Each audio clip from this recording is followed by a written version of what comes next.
Hello everyone, welcome to Greeshma Tyagi passion section. This is Greeshma. आज हम discuss करने जा रहे हैं बिहार शिक्षक भर्ती के लिए हिस्ट्री की SCRT, और इसमें हम स्टार्ट करने जा रहे हैं आज क्लास 6 की SCRT।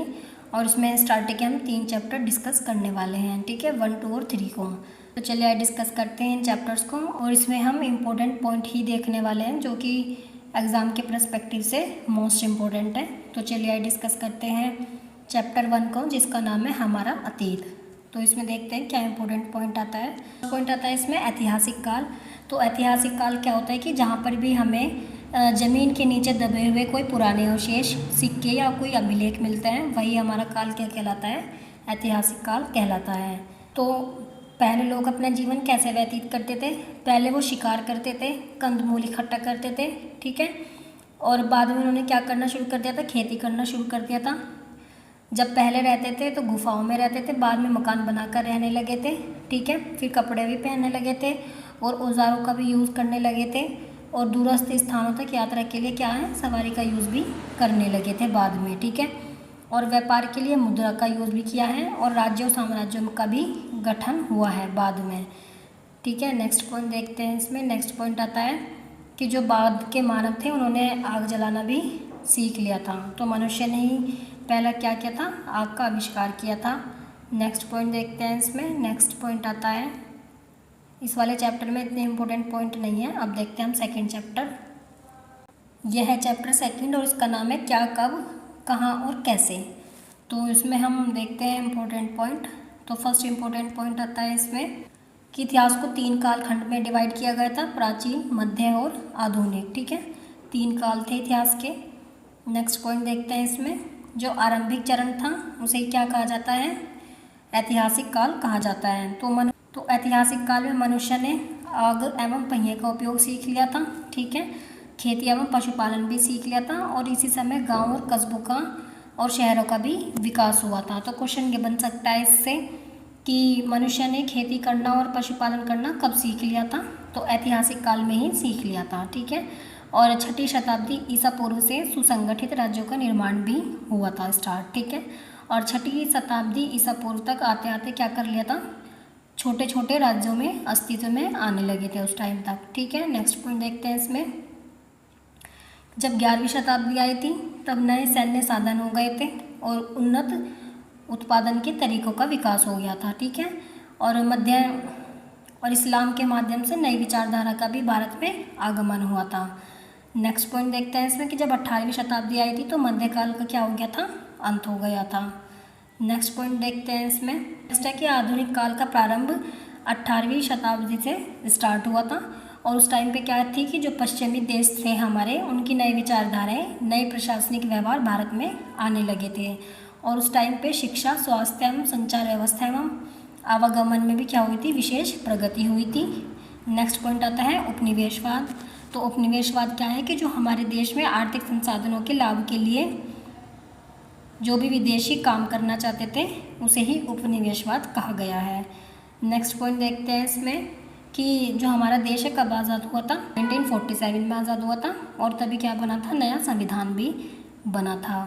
नेक्स्ट पॉइंट देखते हैं। इसमें नेक्स्ट पॉइंट आता है पांडुलिपि। तो पांडुलिपि क्या होती है कि जो पुस्तकें हाथ से लिखी जाती है वही हमारी क्या कहलाती हैं, पांडुलिपियाँ कहलाती हैं, और ये 2 चीज़ों पर लिखी जाती हैं, ताड़पत्रों पर और भोजपत्रों पर। पटना की खुदाबख्श लाइब्रेरी एवं पालीगंज स्थित भरतपुरा के गोपाल नारायण सिंह सार्वजनिक पुस्तकालय में ऐसी अनेक पांडुलिपियाँ सुरक्षित हैं, ठीक है, कि जो भोजपत्रों पर, ताड़पत्रों पर लिखी गई हैं वो कहाँ पर सुरक्षित है, पटना की खुदाबख्श लाइब्रेरी में, और पालीगंज स्थित भरतपुरा के गोपाल नारायण शिक्षित रखी थी। नेक्स्ट पॉइंट देखते हैं। इसमें ये नेक्स्ट पिक्चर दिखाई गई है कि जो ताड़पत्रों पर लिखी जाती थी पांडुलिपियाँ, और ये अभिलेख दिखाए गए हैं।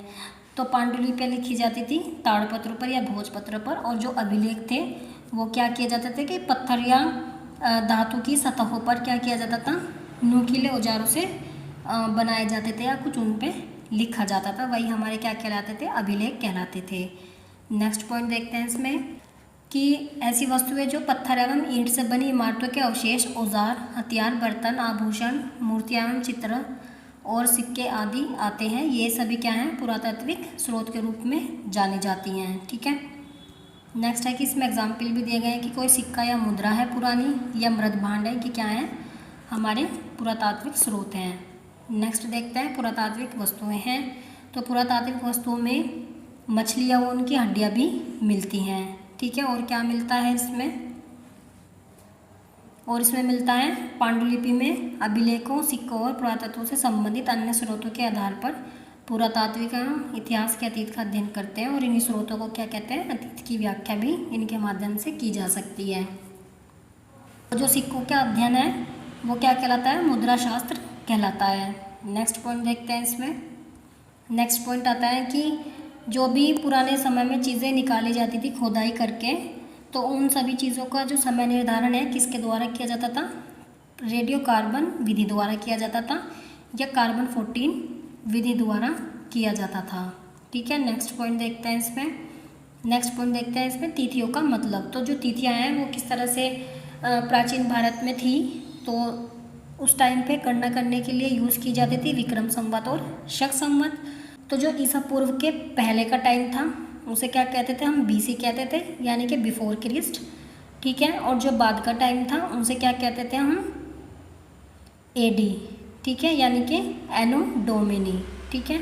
तो जो ईसा मसीह के जीवन को क्या माना गया है, इसमें 0 वर्ष माना गया है और जन्म के पूर्व की सभी तिथियों के आगे BC लगाते थे, यानी कि बिफोर क्रिस्ट। और जो जैसे 2009 ईस्वी है तो इसे कैसे लिखेंगे हम, 2009 ईसा पूर्व। तो इसे कैसे, तो इसका मतलब था कि ईसा मसीह के जन्म के बाद के 2009वें वर्ष से है, ठीक है, इस बात का ये मतलब है। नेक्स्ट पॉइंट देखते हैं इसमें। नेक्स्ट पॉइंट आता है कि अगर ईसा मसीह के जन्म के 2500 वर्ष पहले का समय लिखना हो तो हम क्या लिखते थे, ईसा पूर्व, ठीक है, ईसा पूर्व लिखते थे या BC लिखते थे। इस तरह से इसमें ये टेबल भी दी गई है कि तिथि का निर्धारण इस ग्राफ से समझा जा सकता है कि ईसा मसीह के जन्म का पूर्व क्या है, BC, और बाद का है AD, ठीक है। और ये टेबल भी इस हिसाब से दी गई है। नेक्स्ट पॉइंट देखते हैं इसमें। नेक्स्ट पॉइंट आता है भौगोलिक पृष्ठभूमि। तो उस टाइम पे क्या भौगोलिक पृष्ठभूमि थी कि उत्तर के पर्वतीय प्रदेश जो तराई के जंगलों से प्रारंभ होकर हिमालय के शिखर तक फैले हुए थे, इसमें क्या थे, कश्मीर, कांगड़ा, कुमायूं तथा सिक्किम के प्रदेश सम्मिलित थे, ठीक है। नेक्स्ट है कि जो उत्तर का मैदान था जो अपनी उपजाऊ भूमि और अधिक पैदावार के लिए क्या था, प्रसिद्ध था। तो इसमें कौन से क्षेत्र आते थे, सिंधु, गंगा, यमुना, सहायक नदियों से सिंचाई का काम होता था और यह देश के क्या थे, सर्वाधिक उपजाऊ क्षेत्र थे। तो इससे क्वेश्चन बन सकता है कि सर्वाधिक उपजाऊ भूमि के क्षेत्र कौन से थे, तो हमारे क्या आ जाएंगे इसमें, सिंधु, गंगा, यमुना और सहायक नदियों वाला जो सिंचाई का क्षेत्र था, ठीक है। नेक्स्ट पॉइंट देखते हैं इसमें कि दक्षिण के पठार के अंतर्गत उत्तर में नर्मदा तथा ताप्ती नदियाँ बहती थी। तो नर्मदा और ताप्ती नदियाँ कहाँ बहती थी, दक्षिण के पठार में, ठीक है। इस भाग में विंध्य तथा सतपुड़ा की पहाड़ियाँ हैं जो उत्तर भारत के दक्षिण से पृथक करती हैं, कि वो उत्तर भारत को दक्षिण से पृथक करती हैं, कौन, सतपुड़ा की पहाड़ियाँ, ठीक है। नेक्स्ट पॉइंट देखते हैं इसमें। नेक्स्ट पॉइंट है कि सुदूर दक्षिण के मैदान में गोदावरी तथा कृष्णा, कावेरी के उपजाऊ डेल्टा वाले प्रदेश मिले हैं। तो गोदावरी और कृष्णा के उपजाऊ डेल्टा क्षेत्र कहाँ मिले हैं, दक्षिण के मैदानों में मिले हैं। नेक्स्ट पॉइंट देखते हैं इसमें। नेक्स्ट पॉइंट आता है कि नेक्स्ट है कि भारतीय उपमहाद्वीप के उत्तरी सीमा पर स्थित पर्वत श्रृंखला भारतीय उपमहाद्वीप को पश्चिमी तथा मध्य एशिया से अलग करते हैं। कि जो भारतीय उपमहाद्वीप है उसकी जो उत्तरी सीमा है और वहाँ की जो पर्वत श्रृंखला है वो किसे अलग करती है, पश्चिमी तथा मध्य एशिया से अलग करती है उसे। और यहाँ पर अनेक पर्वतों के अनेक दर्रे भी हैं। तो वहाँ पर कौन से दर्रे पाए जाते हैं, खैबर का बोलन एवं गोमल दर्रे पाए जाते हैं। और इन दर्रों के माध्यम से क्या होता है कि जो भारत का संपर्क है किससे बना रहता है, अफगानिस्तान से और ईरान से बना रहता है। नेक्स्ट पॉइंट देखते हैं कि जो दर्रे हैं वो पहाड़ियों के बीच में क्या होते हैं, संकरे रास्ते होते हैं। नेक्स्ट पॉइंट है कि भारतीय उपमहाद्वीप के उत्तर पश्चिमी क्षेत्र में मेहरगढ़ जैसे स्थान भी हैं, ठीक है। गेहूं और जौ जैसी फसलें कब उपजाना आरंभ हुआ था, 6000 ईसा पूर्व पहले, ठीक है। और भेड़ बकरी तथा गाय बैल जैसी पशुओं को भी पालतू बनाना शुरू कर दिया था। सिंधु और उसकी जो सहायक नदियां हैं उत्तर पश्चिमी क्षेत्रों में बहती हैं। नेक्स्ट पॉइंट देखते हैं इसमें। नेक्स्ट पॉइंट है कि लगभग 4700 या 2500 ईसा पूर्व साल पहले इन्हीं नदियों के किनारे नगरीय सभ्यता का विकास हुआ था। नेक्स्ट पॉइंट है उपमहाद्वीप के उत्तर पूर्व में गारो, खासी, जैंतिया, मिश्मी पहाड़ियाँ हैं, ठीक है। और इन पहाड़ियों के नाम पर यहाँ के आदिवासियों के मानव समूह की पहचान भी होती है। नेक्स्ट पॉइंट देखते हैं इसमें कि उत्तर पूर्व एवं ब्रह्मपुत्र नदी के पश्चिम में गंगा एवं उसकी सहायक नदियाँ बहती हैं, ठीक है। नेक्स्ट पॉइंट आता है इसमें कि कोल्ढीवा और चौपानी मांडो जैसे जो स्थल है वहाँ पर क्या उगाया जाता है, धान या चावल उपजाए जाते हैं और ये विंध्य पहाड़ियों के उत्तर में स्थित हैं, ठीक है। नेक्स्ट पॉइंट देखते हैं इसमें कि जो उत्तर भारत में बहने वाली गंगा नदी है उसके दक्षिण का जो क्षेत्र है वो क्या जाना जाता है, मगध के नाम से जाना जाता है। नेक्स्ट पॉइंट आता है इसमें देश के नाम। तो जो हमारा इंडिया है वो कैसे हुआ है उसका नाम, तो इंडिया तथा भारत जैसे नामों का प्रयोग करते थे पहले हमारे देश में। और इंडिया शब्द का अर्थ क्या है, इंडस से लिया गया है और संस्कृत में इसका अर्थ होता है सिंधु कहा जाता है इसे, ठीक है। और 2500 वर्ष पहले उत्तर पश्चिम की ओर से आने वाले ईरानियों और यूनानियों ने सिंधु को हिंदोस अथवा इंडोस कहा था, ठीक है। तो सबसे पहले किसने कहा था इसे, हिंदोस या इंडोस, ईरानियों ने या यूनानियों ने। नदी के पूर्व में स्थित भूमि प्रदेश को क्या कहा जाता है, इंडिया कहा। और फारसी में यही शब्द क्या बने, हिंदोर, हिंदुस्तान जैसे नामों की उत्पत्ति इसका कारण बनी, ठीक है।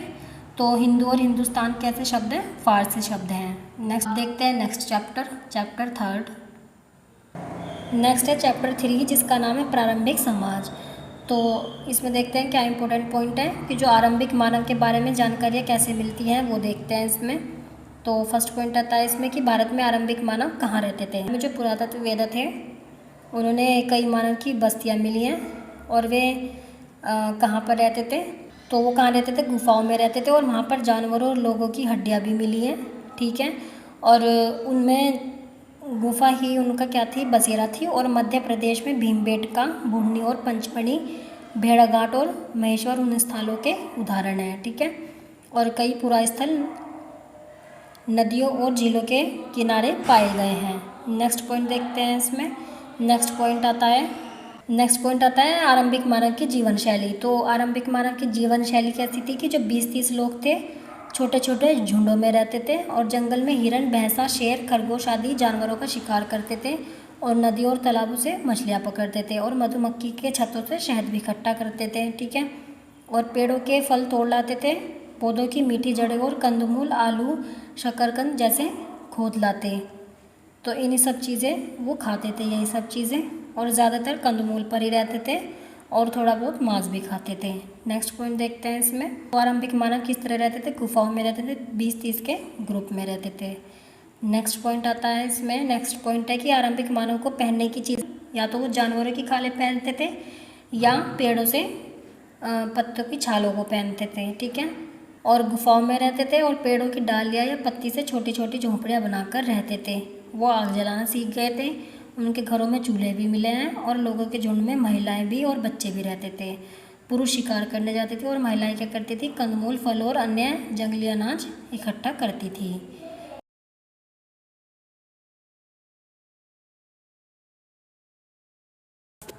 नेक्स्ट पॉइंट आता है आरंभिक मानव के औजार। तो उस समय क्या था, लोहा और तांबा जैसी धातुओं के बारे में तो लोगों को पता था नहीं, इसलिए वहाँ से क्या मिलते हैं, तो उनके औजार कैसे मिले थे, पत्थर के, लकड़ी के और जानवरों के सींग और हड्डियों के, ठीक है। इन्हीं को नुकीला बनाकर वे अपना औजार बनाते थे और पत्थर के टुकड़ों को घिसकर नुकीला और धारदार बना लेते थे।